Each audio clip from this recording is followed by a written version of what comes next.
भारत के आज़ादी के संघर्ष में कई नाम हमारी यादों में अमर हो गए, लेकिन कुछ चेहरे ऐसे भी थे जिन्होंने देश के लिए अपनी पूरी ज़िंदगी लगा दी। फिर भी इतिहास की किताबों में उनका जिक्र बहुत कम मिलता है। ऐसे ही एक सच्चे सिपाही थे फिरोज गांधी। पारसी परिवार में जन्मे फिरोज गांधी का दिल शुरू से ही भारत माँ के लिए धड़कता था। जब जब अंग्रेज़ों के खिलाफ लड़ाई छिड़ी तो उन्होंने खुद को उस आंदोलन में झोंक दिया।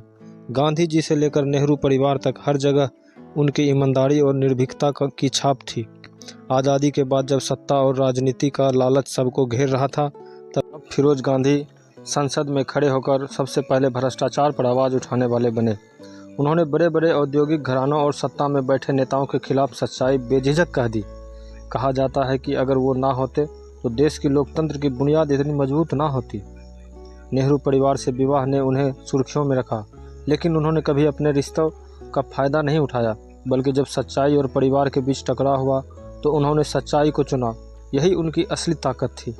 सिर्फ कम उम्र में ही उन्होंने वो कर दिखाया जो कई लोग पूरी ज़िंदगी में भी नहीं कर पाते हैं। उनकी विदाई ने भारतीय राजनीति को एक ईमानदार आवाज़ से वंचित कर दिया।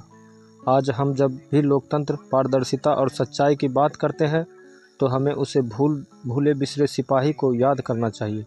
वो शख्स जिसने सत्ता से नहीं बल्कि जनता से रिश्ते बनाए। वो नाम जो इतिहास में कहीं छुपा दिया गया, लेकिन भारत की आत्मा में हमेशा जिंदा रहेगा। वो नाम था फिरोज गांधी।